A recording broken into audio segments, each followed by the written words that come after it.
Good evening, everybody. I'd like to thank the grace of heaven, the virtues of the masters, and the compassion and mercy of the grand predecessors, senior transmitters, masters, lecturers, and everyone for giving me this opportunity today to talk about today's topic, which is the Noble Eightfold Paths, or this is the Buddhist Noble Eightfold Paths. Okay, it's the, you can say it's the introduction and the most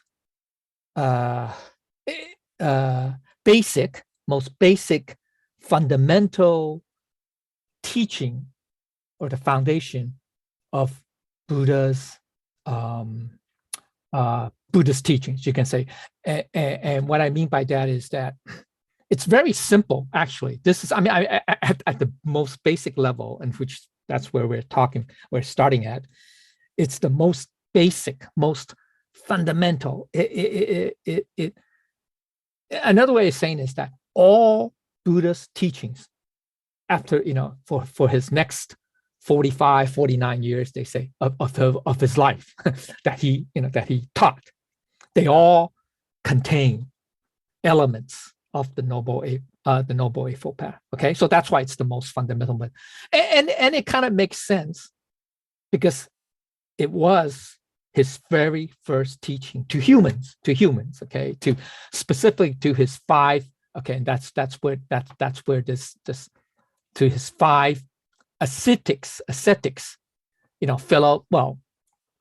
formerly fellow cultivators, seekers of the truth, if you will, from the beginning, but then they separated later. Okay, at the Deer Park as Sarnath. Okay, as a matter of fact, this is like in present day northern India. It's pretty close to Nepal. It's not too far. But anyway, it's a famous place. I mean, you can go visit there. I mean, it's I think it's Bihar or something near Bihar. I forgot. But anyway, it doesn't matter. Okay, so this very first teaching to humans, to his five ascetics, his formerly fellow cultivators, and it's called ascetics because they practice the very it's a very what called hardcore method. It's like they would starve. I mean, they would like go days without eating. They would dress in rags, if anything. They don't sleep in a under a roof. They sleep under a tree, or a rock or whatever. So it's a very grueling, very difficult method of cultivation. It's almost like I don't want to say inflicting self-harm, but like frugal, extremely frugal. They would fast constantly. Okay, so it's not called ascetics. Okay, it's called asceticism. That's very harsh, very a lot of self-denial of a lot of things. Okay, of a lot of things. That's the way they practice. And so Buddha realized, the story goes that Buddha, back then there were 6 of them, right? Him and the 5 fellow ones. Would practice, this method, because they're trying to seek the truth. They're trying to transcend the limits of the body, the physical body, the physical, self. And so they thought by starving it, if you will, or enduring extreme hardship, they can transcend that. Okay, well, Buddha tried it with them and everybody, and then one day Buddha collapsed, fainted, because he was trying to get by with him, and his 5 fellow practitioners were trying to get by with eating. Some the different version of the story, but some say with one sesame seed, or one seed of some kind of vegetable. I forgot what it was, but anyway, a day, get by. I mean, come on. I mean, it doesn't take a genius to figure out that, hey, the physical body really can't, endure this forever. I mean, you starve to death. I mean, that's pretty obvious. Well, anyway, so he collapsed. He fainted in the river, okay, and he nearly drowned. And he was saved by a shepherd girl. The story goes. And the shepherd girl gave him a type of depending on the version of the story again, a type of porridge or something. I forgot it's called. There's a Sanskrit word for it. I forgot it. It's like a yogurt. They say it's like a yogurt made with milk and porridge, rice and grains and stuff, and I think some nuts and fruits or something like that. Anyway, and so wow, he recovered. And well, when this shepherd girl saw this practitioner, or saved this practitioner from drowning, she was horrified because she saw that this guy was like a bag of skin and bones, like a literally bag of skin and bone. That's how emaciated, Buddha or Sakyamuni then was. Anyway, so he nourished. Okay, and then Buddha realized that, hey, maybe the way we're practicing, me and my 5 practitioners, that we're practicing this really harsh, hardcore, grueling self-denial, trying to, it's like, I don't know, trying to deny the body or whatever. Maybe that's not the right way. That's not the right way, the right path. So, then he became enlightened. So, I mean, it's a beautiful story. You can go look it up. My point is, this is a segue to his realization that, wait a minute, there is a way, but that's not the way. That is the harsh, grueling, that's one extreme. Obviously, the other extreme was when he was a prince, right? He was a prince. Yeah, when he hasn't left the palace, he was enjoying all the physical pleasures, everything, anything that he could want, he could ask for. Okay, all the physical pleasure, music, the best food, whatever, the best women, whatever, best clothes, whatever. Okay, all that. So that's the other extreme.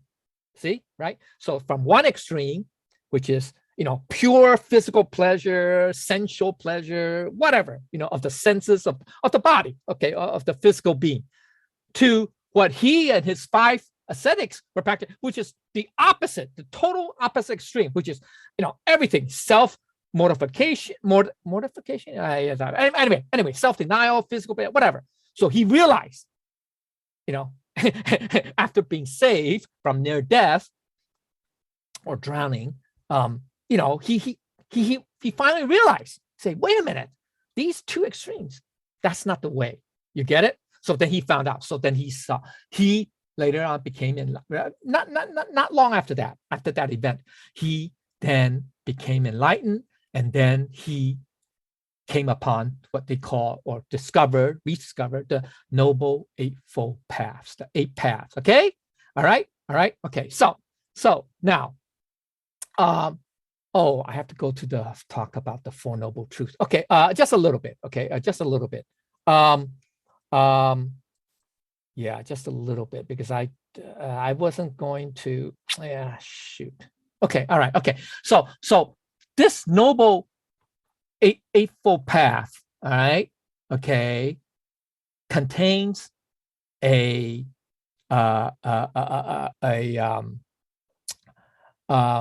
of the first path contains what we call the 4 Noble Truths. Okay, we'll get to it. This is just an intro. We'll get to it. All right, okay. And then it kind of like, and then the first noble, the first noble path, okay, also says we have to understand the 4 noble truths. So the 4 noble truths and the first eightfold path, the first path of are related, okay, are connected. All right. Now, when I talk about, remember the 2 extremes that he realized, right? That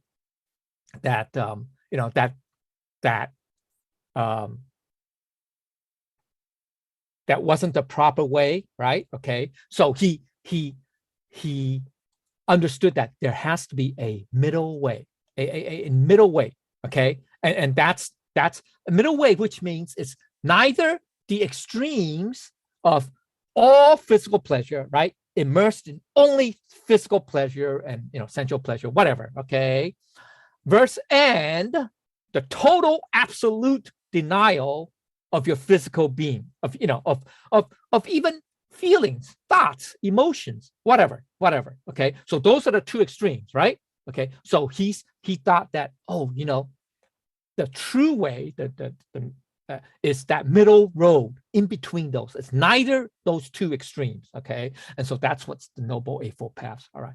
Okay, now according to some other, they say some other sutras, in the future that was mentioned by Buddha, they say that the Noble Eightfold Path wasn't really something that was totally new, that Buddha, created, that Buddha created, that made up, that he sort of like, made up these eight paths, 8 rules or whatever, okay? It wasn't.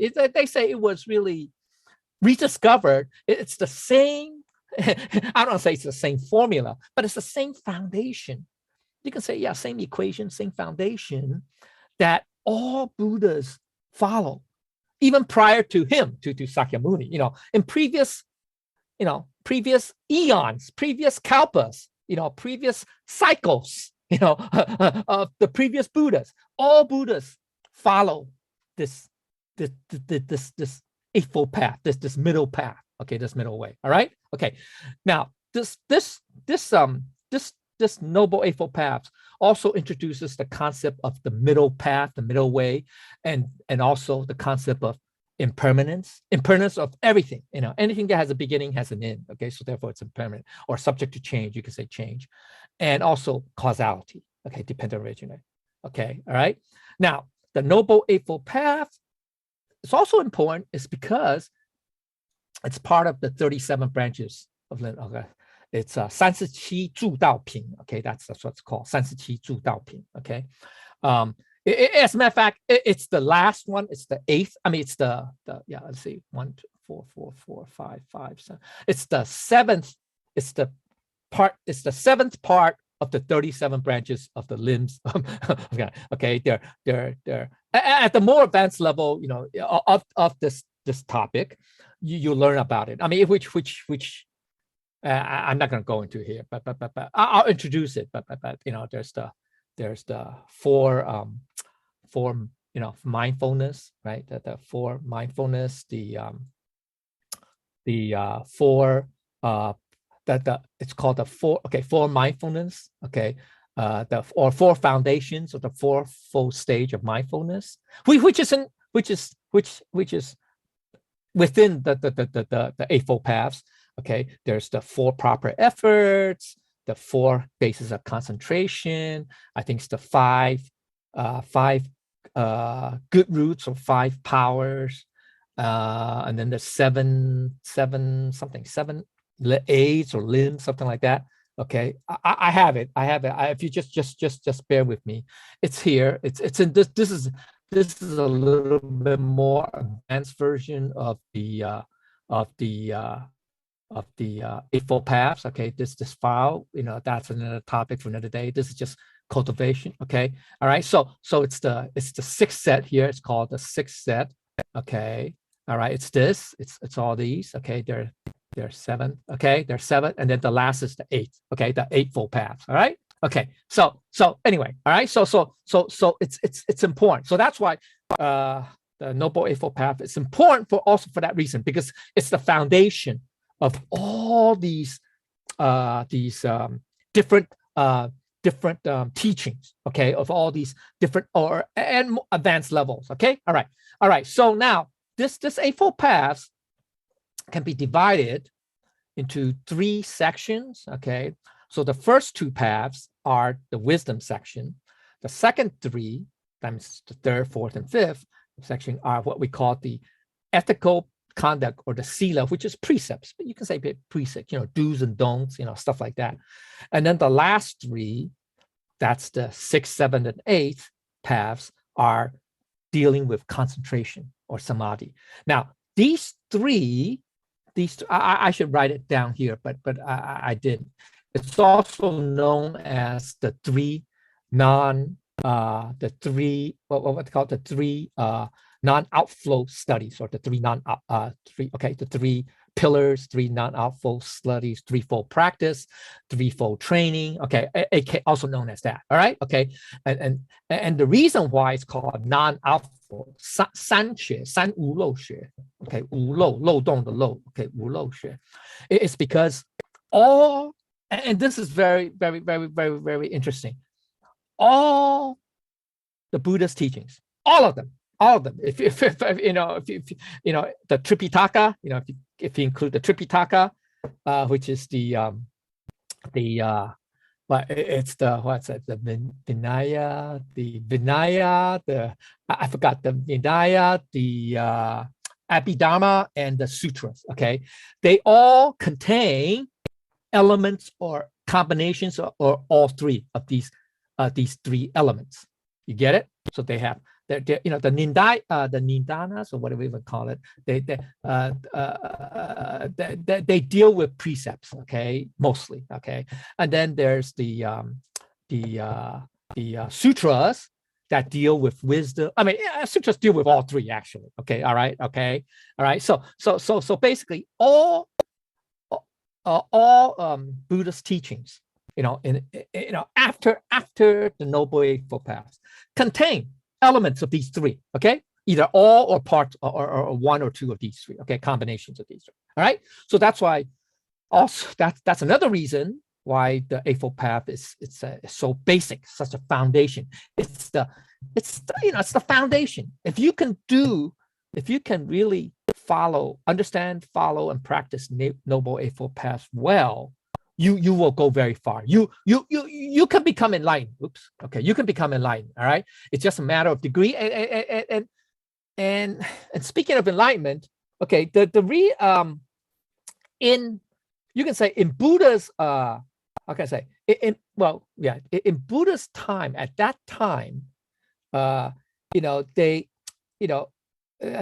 a different I don't say different focus, different, you can say different emphasis. Maybe that's a better way to say it. Okay, their emphasis is on self-enlightenment. Okay, during the time. And the reason for that is because it's the red period. It's called the red era. As a matter of fact, Buddha is the first, or was the first. What's the first okay, we say patriarch, but he's the patriarch of the red era. Hongyang, okay, he's the one in charge, okay, of that, okay. And during that red era, which is roughly, I don't know, 2000, I don't know, roughly 3,000 years ago, okay, roughly 500 BC, or maybe even earlier, all the way to roughly, 1900s, 2000, okay, around that time. So close to, it's the red era. It's the period where the propagation of Tao, the spread of the Tao, or the teachings of the Tao, if you will, whether in Buddhism, whether through Confucianism or Taoism, under Lao Tzu, etc., were done by, we call, teachers or enlightened beings, enlightened beings. And Buddha being one of them, Siddhartha being one of them, okay.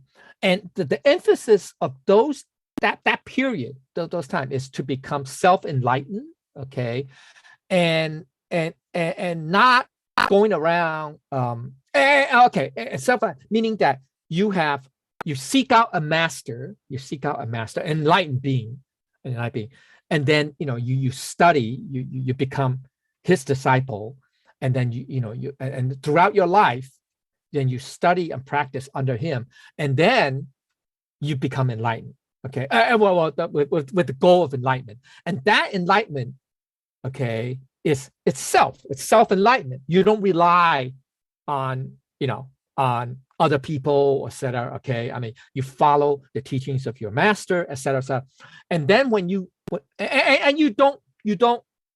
spend time spreading the teaching to other people, so that's a big difference, okay? So it's more on the self. And so what happens is, when they become enlightened, when these seekers of the truth become enlightened, they become what we call arhats, Lohan, arhats, okay? There are different levels of arhat. We're not going to get into that.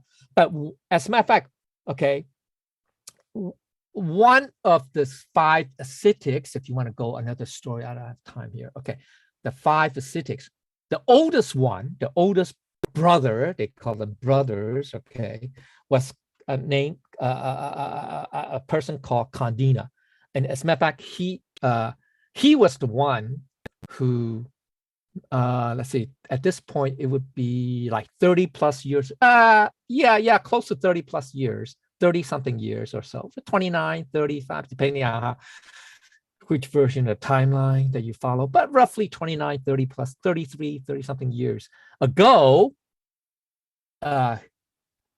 he was the one who predicted that Sakyamuni, the infant, back then, 30 something years ago, 30 plus years ago, during at the palace of his father, of Sakyamuni's father, predicted to his parents, to Sakyamuni's parents, that this infant, your princeling, will become an enlightened being. Yeah. Okay. Yeah. So kind of go full circle. But anyway, that's another story. You guys can get into it. But anyway, okay. So Kandina, the eldest of the five, he is roughly 30 plus year older than Sakyamuni when Sakyamuni became enlightened. So depending on what age Sakyamuni became enlightened, roughly what, 29, 30, 33, something. So Kandina is at least 60s, in his 60s at this time, at this point when Buddha became enlightened. Okay, all right, and when Buddha taught this first teaching, believe it or not, it led to an enlightenment by one of his five, we could say, fellow practitioners, fellow brethren. Okay, well, they at that point they no longer were. They became disciples of Buddha. Okay, of Buddha, and the only person after Buddha gave this noble eightfold path. So this is something to shoot for. Okay, noble eightfold path. After Buddha gave this lecture or this teaching, okay. It lasted less than a day. Okay, I think it's, I don't know, a couple hours, 3 hours or whatever, because there were some questions back and forth. But anyway, one of the five ascetic, not disciples, became enlightened. So I asked myself, we could ask ourselves, wow, what level are we? So that if we could hear or read or listen or read or study this noble eightfold path, can we become enlightened? Can any of us dare say that? Can we say, hey, yeah, after this, I'm going to become enlightened? Highly unlikely, right? Highly unlikely. But anyway, one of them started, and guess who? It was Kandina. Okay, anyway, Kandina, he was eldest. Okay, anyway, that's another story. We can go on. Anyway, all right. Okay, now let's go to get some terms. Okay, the term. Okay, now the title of this sutra or this teaching is called, well, it's the literal translation is this. Okay, the Dhammakakra Pravartana. Okay, Dhammakakra is the wheel, the Dharma wheel. Okay, if you want a literal translation, Dharma wheel, Kakra is the wheel.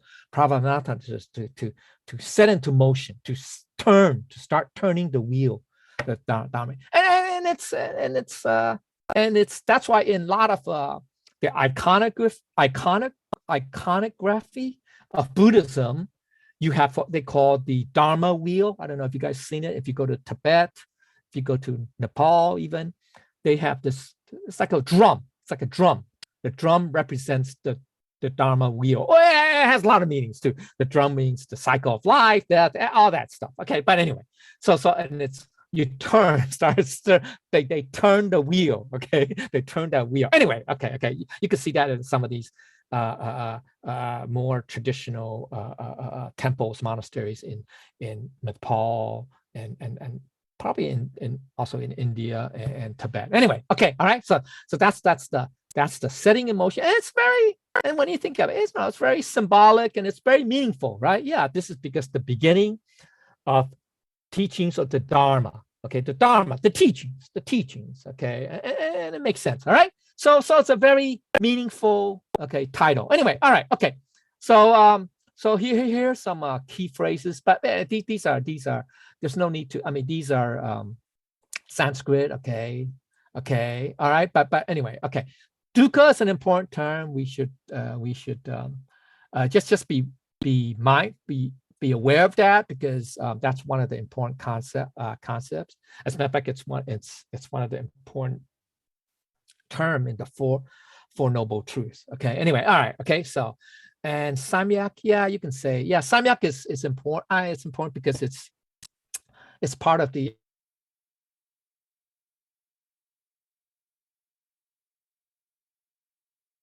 sambodhi. Okay, samyak sambodhi. Okay, that means it's the highest level of enlightenment. It means supreme enlightenment. I mean, the literal translation means unsurpassed, unexcelled, supreme enlightenment. So this is supreme. Okay, supreme, the highest level, the highest of the highest. Okay, etc. The ideal, the most perfect, etc.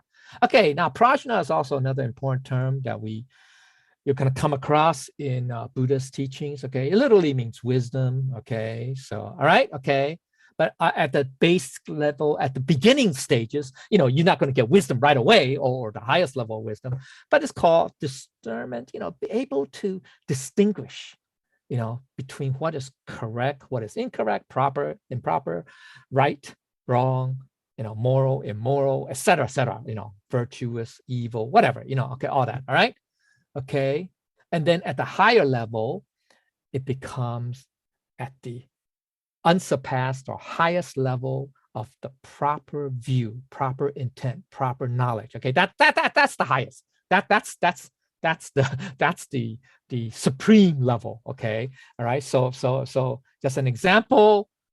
This is another interpretation of more advanced level of looking at the Eightfold Paths. It's right here. It'll be right here. Okay, that would be the highest. Okay, all right. Okay, the Buddha view, Buddha mind, Buddha knowledge and body. That embodies the four. This is more advanced. We're not going to talk about this because that's more advanced level. It all starts from here, the Four Noble Eightfold Path. All right, okay, but we don't need to talk about this right now. It's more advanced. But anyway, okay, Sila is like precepts, okay? Samadhi, that's right here. Anuttara, Samyak. Sambodhi. Sambodhi, sorry, I'm got my head. Samyak just means concentration, okay? Yeah, you can say okay, Samadhi, or yeah, concentration. Yeah, concentration. You can say, yeah, concentration, that's good enough. Okay, samadhi. It just means that just levels, degrees of, we say concentration. That's dhyana. Dhyana is also another term here. Okay, dhyana, that's right here, concentration. Okay, all right. Okay, it just means that at the highest level, you will reach like enlightenment. Okay, and then samsara just means this. Okay, it's reincarnation, you can say. All right. Okay. All right. Now let's go to the Noble Eightfold Paths. I have barely half an hour left. Okay, the first one is called proper view or understanding. Okay, proper view or understanding. Some people say correct view. Yeah, you can say that. Okay, it basically means to understand, to see yourself as what one really is. Okay, it's to have this deep insight into reality, okay, such as the three Dharma seals, okay, all right, and the moral law of, okay, and to realize the Four Noble Truths. Okay, now what are the three Dharma seals? Let's talk about here. What are the three Dharma seals? The three Dharma seals are this. So it's part of proper mindfulness, which is number 7. Okay, the 7th noble. But anyway, big. So okay. So this is a little more intermediate level of the Eightfold Path. But anyway, it's basically this. It's the three Dharma seals are these. Okay. The mind is impermanent. That's anicca. Okay. Feelings, emotions, whatever is the cause of suffering, dukkha. Okay. So, and dharmas as dependent with no self-identity or self-nature. Now, in this case, the dharma does not mean teaching. It just means everything, all phenomena, all you can say tangible, intangible things. So it could include feelings, emotions, thoughts. Okay, consciousness even. Okay, as dependent with no self-nature. Okay, so those are the three right here: anicca, okay, dukkha, and anatta. Okay, so those are the three Dharma seals, okay, right here. All right. Okay, all right. So that's what it means. Okay, that's what the Dharma seals are. Okay, but so that's the proper view. So that's the proper understanding of what reality is. Reality is this. I'm sorry. Reality embodies, has these three components. I mean, physical reality, or physical phenomena. Okay, has these three. Okay, believe it or not. All right. Okay, so that's an insight, right? So that's a proper view. Okay, or proper level of understanding. All right. Okay, and the moral law of karma. What's moral law of karma? That's reincarnation. That's basically this. That's samsara. Okay, that's basically means that there's a karmic rewards, karmic retribution, right? The law of causality. They basically doesn't mean. And last, the third component of understanding the proper view or proper understanding, proper insight, is to realize the Four Noble Truths. So what are the Four Noble Truths? And that's how we talk. We have this term, right? Right here, right? Noble truth. Okay, usually translate truth. It could say noble reality. Okay, all right, okay. So the first one, truth of suffering, dukkha, right? Suffering. And he said basically that he basically pointed out that all physical existence or phenomenal existence, if you will, is suffering. I mean, people say, "Hey, how can that be?" I'm rich, I'm famous, I'm powerful. I have all these three things that humans seek, right? Which is wealth, power, and status or fame, right? Okay, hey, what? Well, how can that be called suffering, man? I mean, sheesh, I'm enjoying. Well, guess what? What? That's why you have to talk about the three Dharma seals too, all right? That basically Buddha would say, yeah, you have it now, you have those things now, but they don't last forever. Yeah, it's permanent. See, so that's a type of suffering, right? All good things must come to an end, right? All bad things too, but everything has a beginning and an ending, all right? So it can't last forever. Yeah, you might be lucky in this lifetime. Let's assume it's a whole lifetime. You're born with a silver spoon in your mouth, and then when you die, let's just give you a benefit. 100 years later, when you die, you're still rich, famous, powerful. But let me ask you, or Buddha would say, can you take your wealth with you after you die? Can you take your power with you after you die? Can you take that fame or status after you die with you? No, of course not. So it's still considered suffering. So it's at best not lasting. And at worst, in between, from age 0 or age 1 to 100, even though you may be filthy rich, you may be all powerful, and you will be so well known throughout the universe, you still will have ups and downs. Life is not perfect. You'll still get sick probably one day. I don't know, during the day. I don't know, whatever. You could probably have, your feelings hurt one way or another, or ego bruised, or whatever. That doesn't matter. Okay, all of us, it's imperfect. So it's still suffering because it's not perfect. Nothing is perfect. Nothing is lasting or permanent. Okay, so that's why he said. And so that. But what this Four Noble Truths? He basically, what Buddha addressed, okay, is what is the real true picture or reality or conditions of existence, of living, of life, for us. And so he said life. So that addresses the what. What is life? So people would say, if you want to ask Buddha from the enlightened view, life is suffering. What is life? Because everything is conditioned. It's a conditioned phenomena. And these conditions are not lasting, can change. Sometimes they can change at a dime, snap of the finger. Okay. Or some may take a long time to change, may evolve gradually, but nevertheless change. Okay. So that's what life is.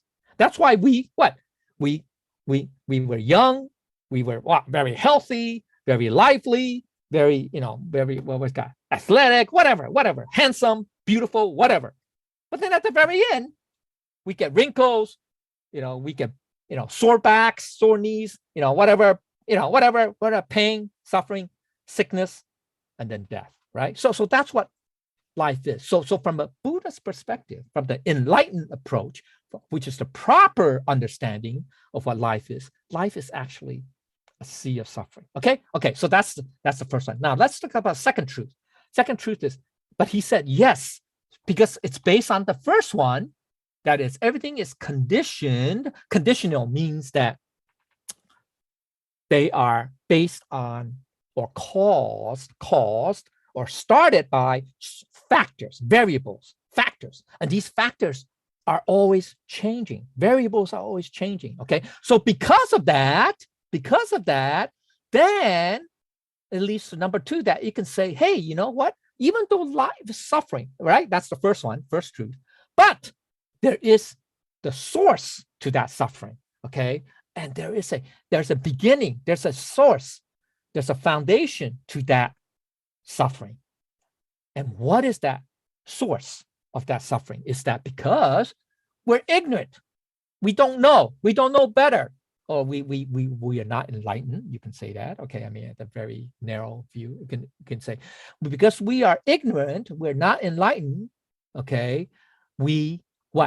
That lack of enlightenment or that ignorance leads us to the wrong views, to doubts, to desires and attachments or cravings, and aversions means dislikes, that tie us to suffering and reincarnation, i.e. samsara. So that's the why. That answers the why. So the first one is the what is life about, or what is, the reality of life, or you can say what is the description of life, right? And then the second one is that, but there is a reason why it's called suffering, okay? Now, dukkha, dukkha, remember here? That's why we have to really understand this, okay? Dukkha also can, yes, it's normally translated as suffering, but it can mean anxiety, worries, unease, dissatisfaction, unsatisfactoriness. Okay, it can mean all that too. All right, and then there are three aspects. Okay, all right, okay. So there's the actual feeling of physical or mental anguish. That's one aspect. The second aspect is because we're not satisfied. This lack of satisfactoriness that pervades all form of existence. And then lastly, everything is not permanent, right? So like you say, you could be happy, but that happiness could change into sorrow, okay? That joy could change into anger, okay, et cetera, all that, right? Okay, so that's why dukkha, even the truth of the origin of, we say dukkha, suffering. I use suffering here, but it just means imperfection, okay? There is a reason for that, for why life is not perfect, not ideal, not the most ideal, not perfect.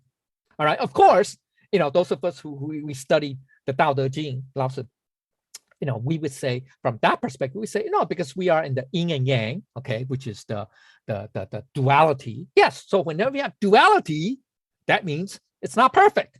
Right? Okay, right? This could be good and bad, all that stuff, right? Okay, all right. So he's saying that there is a reason why life is called suffering, or is imperfect, not satisfactory, etc. Okay, not impermanent outside. Okay, it's because we are ignorant or not enlightened, and so therefore we end up with having the wrong views. Like the views of, hey, let's enjoy life as it is.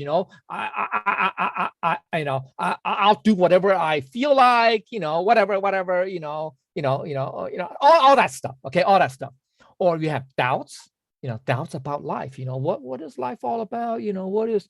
I don't know if this is correct. I don't know if that's bad. I don't know. Whatever. And sometimes you end up in despair. Okay, and that's not good either. Okay, that's also ignored. Okay, and despair, if you go down to the deep end, could lead to potentially dissatisfaction of life altogether, dissatisfaction with living altogether, and then you say, hey, you decide to end it all and just and just die, or or suicide. Then that's bad too. Okay, and then desires, obviously, the desires of the five senses, especially. Okay. The skandhas, the five skandhas, etc. Okay, and attachments or cravings, right? We end up being so attached, to the one I love. I love my family, I love my wife, I love my spouse, whatever. Okay, so much, or I love money, or I love whatever. Okay, all that stuff. Okay, and cravings, aversions, what we dislike. Oh, I dislike death, so therefore I want to isolate myself from everybody, from germs, from bacteria, from whatever, I don't know, whatever, all that stuff. Okay, just all that all this stuff. And these things will tie us to this continuous cycle of suffering, okay? And therefore reincarnation. And so that's the why. The answer is the why. Well, why is there suffering, or why is it's imperfect? Why is life or phenomena imperfect? Okay, so now then leads to number 3. Then he said, aha, but there is a way out. There is a way out.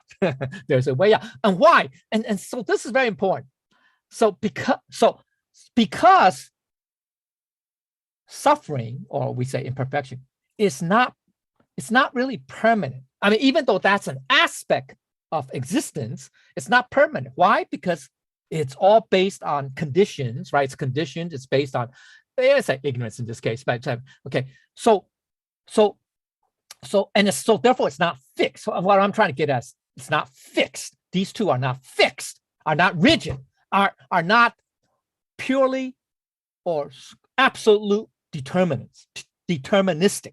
So absolute determinism. Okay, so it's not. So therefore, there is a way out.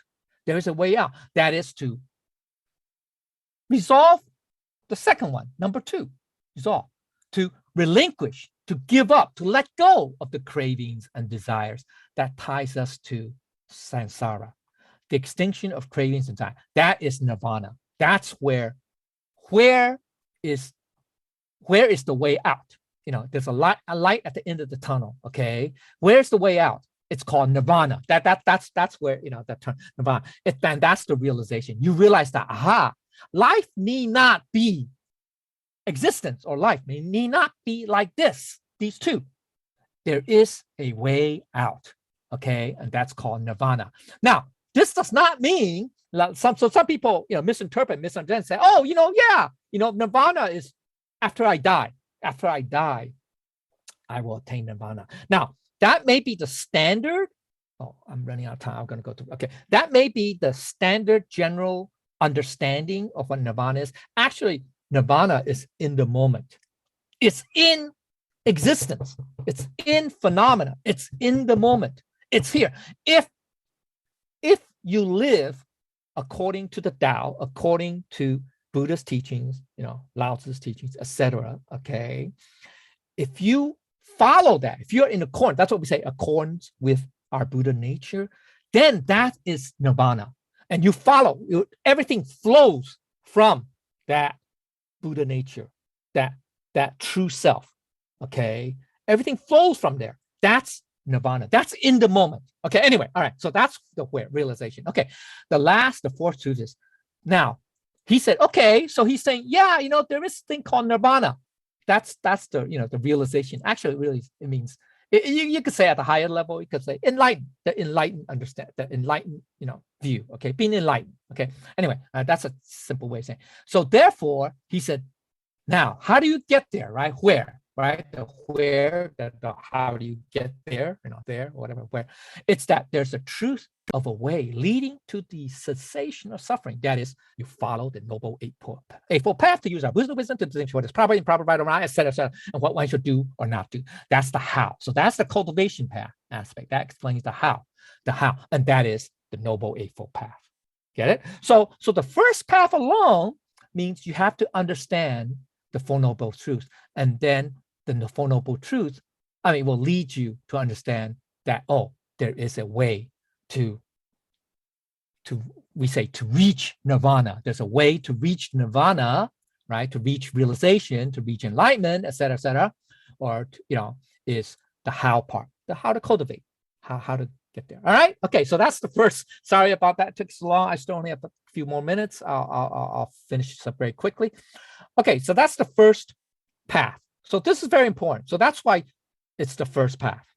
It's very important. At our beginning level, at the ultimately at the higher level understanding, all eight are merge, really converge. But that's more advanced. Okay, that's really what this thing is about. This thing is about. Okay, this thing is about. Here you have the eight, but then they all develop to the different level, and then ultimately to the one level, okay, to the highest. All right, okay, but anyway, okay, so this is another topic that we this is more in depth, okay, a lot more concepts and ideas. Okay, so anyway, so that's what this is. Okay, now the second path, so that's why it's Buddha. I guess Buddha is a genius. He has this superior wisdom. Okay, and so he laid out this first path is the proper view understanding with. The key is it has to be with the Four Noble Truths. Okay. All right. Okay. So that's the very point, because then that's the starting point. Okay. And then next, the second path is what we call the proper or correct intentions or thought. So it's thought now. First is the view or understanding. Okay. So it doesn't have to be a thought yet. It's just a realization. You can say it's a realization, the aha moment, the epiphany or whatever. Okay. All right. Okay. So then from there, you're going to have thoughts. You're going to have intents. You're going to have intention. Perhaps not even a thought yet. I mean, a thought, you can say an intention is a type of thought. But anyway, okay. All right. So there are three parts. Okay. So the first one is the thoughts of relinquishment, to give up or be attached, not to become attached. Okay. Of worldly things and accordant. And a parallel, accordant, or similar or simultaneous commitment to the spiritual path. Okay, yeah. So that's thoughts of renunciation, and that leads to equanimity. Okay,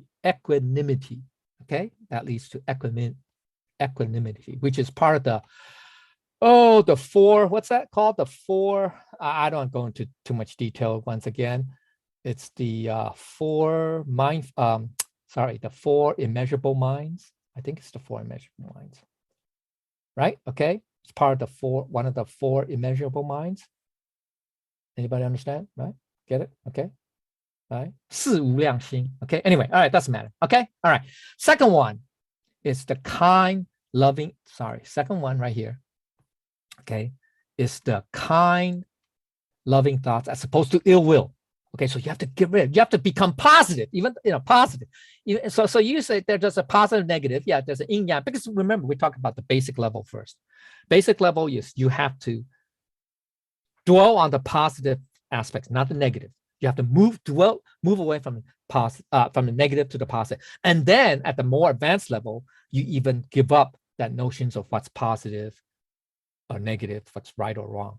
And that's the higher level. Okay, that's a more, but at the basic level, you still do this. Okay, and that leads to what? Loving kindness, compassion. That's another part of the four immeasurable minds, which is boundless compassion or mercy. Okay, well, yeah, boundless pity. Maybe that's a better idea. Okay, pity, and also also loving kindness. So that's the first two of the four immeasurable minds, and then the third one is harmless or non-violent, benevolent thoughts opposed to cruelty. Okay. Actually, this is more like, we say it leads to mercy. Actually, it leads to joy. We say it leads to joy, humaneness. Okay, joy. All right. You're happy with everything. You want to rejoice in how can I say, in being just being happy to be around with everybody, okay, with all things, okay, with all things, or you can say in harmony. Maybe that's a better way, okay, or saying, all right, okay, all right. That's also part of the four immeasurable minds. Okay, so that's the proper intention. That's the second one. Then third one. So you notice it's a progression. That's what I'm trying to get at, the progression. First is the proper view, understanding. Then proper intention or thought. Next is then after you have thoughts, right? Then you're gonna have to want to say something. Okay, so then you therefore have to have the correct or proper speech. So that's these four. Okay, these are the four vices of speech: refrain from lying or falsehood, giving false testimonies, right? False witness, right? Abusive or malicious or hard words or slander. Okay. Divisive. Okay, hold on. Divisive. Jeez. Okay. Sorry, my throat's too dry. Okay. Okay. So line is 妄言, right? 妄言, I think it's called 妄言. And then this is 恶语, abusive, malicious, harsh is 恶语. And then the third one is divisive or double talk. That's 两舌, okay, two tongues, literally, okay. And then idle speech or flattery, or some people say gossip or whatever, okay. It's called 绮语, okay. So that's the four, okay. So not too very basic, all right. So this, okay, so this is part of the, once again, number 3. Is this number 3? Yeah, number 3, okay.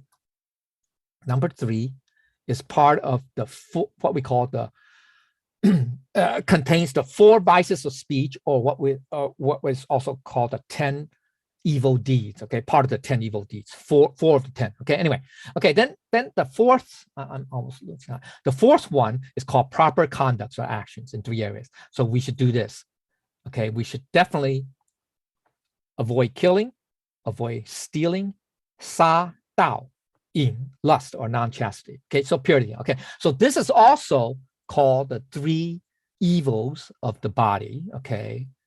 三恶之身, is it? Yeah, 三恶之身. Yeah, okay. All right. So that's okay. So this is pretty. So these are precepts right here. If you notice, these are precepts. These are all called precepts. Get it? Okay. The first 2 is the wisdom part. Okay, the first 2. That's why, remember at the beginning, we say right here, divided, right? The first 2 are wisdom, first 2 paths. Then the second 3, that's the 3rd, 4th, and 5th, are we say precepts, okay, precepts, all right, okay, so okay, so that's 3rd, 4th, and 5th. 5th is what? Proper livelihood or occupation. How you make a living, okay, or what is your occupation, livelihood. So that they should be avoided. 1, we don't work in weapons manufacturing or building weapons for killing. And also we're not butchers, we're not fishermen, we're not cattle farmers or sheep herders or whatever. We don't kill animals, we don't raise animals to kill, okay, all right. And also in slavery, okay, that's inhumanity to humans, okay.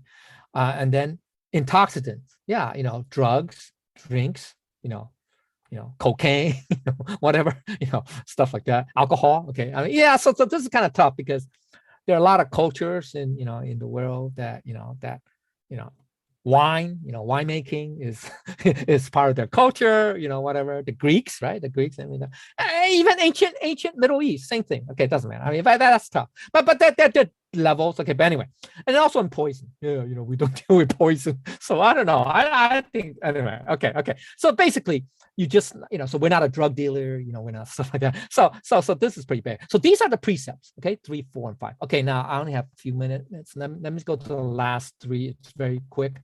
All right, proper efforts or endeavors. That's still in the following 4 ways. 1 is discard evil or unwholesome pride. So anything that's bad that already has happened, we try to give it up, relinquish it. And then anything that's bad that's going to happen, that has not yet happened, we try to what? Prevent it.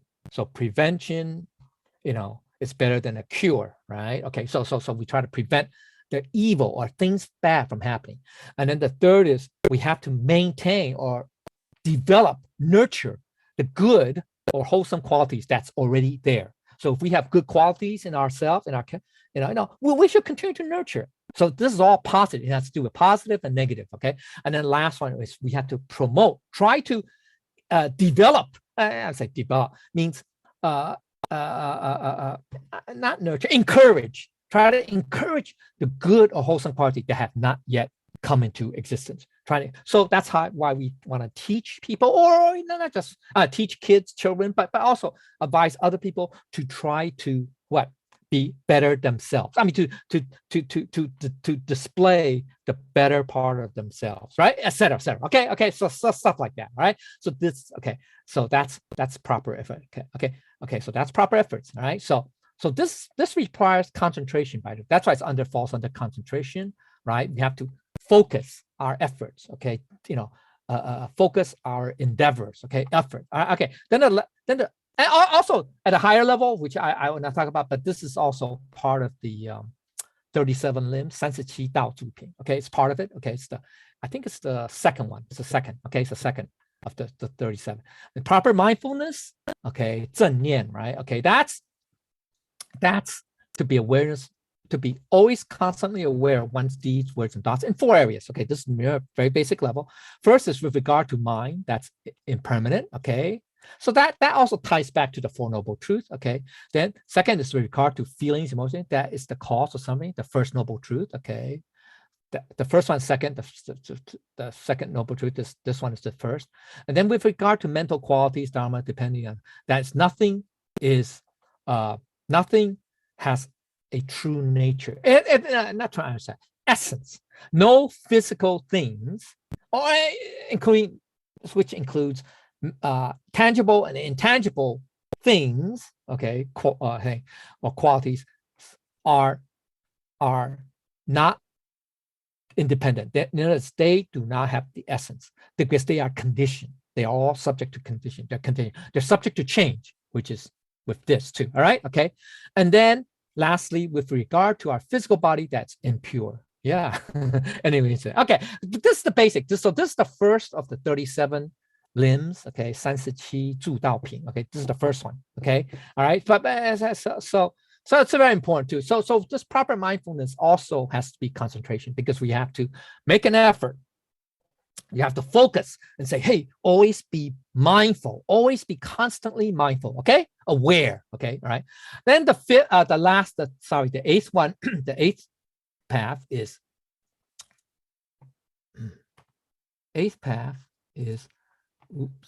proper concentration. Okay, proper concentration. All right.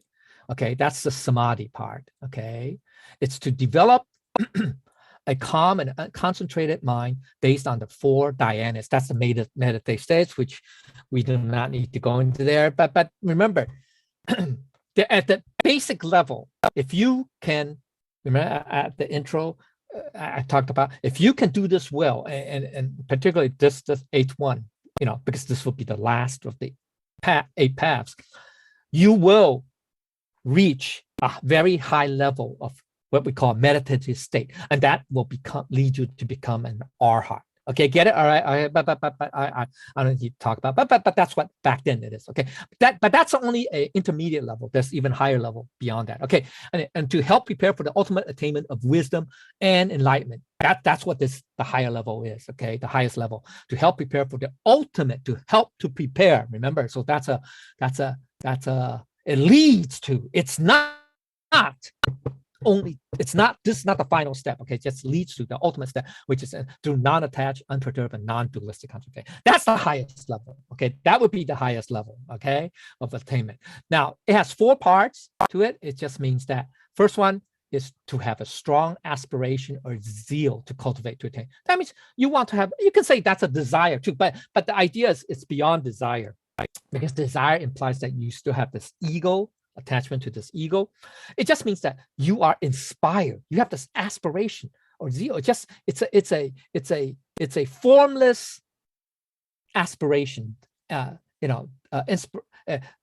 Inspiration to want to become enlightened. Okay, so that helps increase our faith, and then vigorous efforts. Right, that's partly from number 6. Okay, it just means that it helps us improve our practice, focus, etc., etc. All right, okay, and then intense concentration. That's remember, this is 8, right? Proper it enhances number 7, which is more and more aware. You become more and more aware, totally, so that you become totally aware that you don't even realize that you're aware. Okay, so that's the highest level. Okay, anyway, all right, and lastly, the 4th component is to have intense, in-depth contemplation or discernment. That means you can see absolutely everything clearly. You understand everything clear. So this would be like at the highest level would be 了了分明. Okay, that means everything is just perfectly clear. Perfectly clear. I mean, you know, perfectly clear. Okay, everything is clear. Okay, so that's the highest level. That's the divine wisdom. Okay, that's the all right. Okay, but right at the basic level, it just means that hey, we can distinguish what is right and wrong. first. I mean, right? Positive, negative, right? Or that good and bad, all that stuff at the very basic level. But then at the highest level, it's basically, I don't want to say everything. Yeah, you can say it's like what's everything that is correct or not correct or whatever. Stuff like that. Okay. All right. Okay. So I'm sorry I took a little time, but here's the conclusion. It's very clear. I'm going to say it's the Eightfold Path is essential because it's an indispensable part of the 37 aids or limbs of enlightenment, qualities that comprise the core teachings of Buddha. Okay, of Buddhist teaching. And also it's the basic path of cultivation for the small vehicle. That's what I say, the small vehicle, which is the arhatship level, that will lead to more advanced levels of life. That's the Bodhisattva, and then ultimately the Buddha level. And it's integral. That means it's contained, it's found in all the basic foundations of many of the core or basic concepts that when practiced, of Buddha's teachings, when practiced diligently over time, will lead to the understanding and achievement of the most advanced concepts. So if you understand the basic concepts of the Eightfold Paths, that will help you lead to the more advanced concepts. Okay, get it? All right. So that's why I talk about the 37 limbs of enlightenment. Okay, those components have very basic level, intermediate level, and very advanced level. Okay, and then it's important that the Eightfold Path is important because it embodies the three aspects of the cultivation, the san, we call it san ye, okay, of the mind, the mouth, and the body, and the 10 wholesome practices, or 十善, I think 十善处, right? 十善处 or something like that. Okay, anyway, all right, okay, all right, 十善, I think it's called the 十善 in Chinese. Doesn't matter. Okay, the 十善正法. Okay, that's what this is. 十善正法. Okay, the 10 goodwill measures. Eliminating the 3 poisons of the mind, the 4 vices of the mouth, and the 3 evils of the body. Okay. And it's also similar to the first 5 stages of the 8 stages of cultivation, that in the Great Learning. Okay, all right, very similar, it parallels.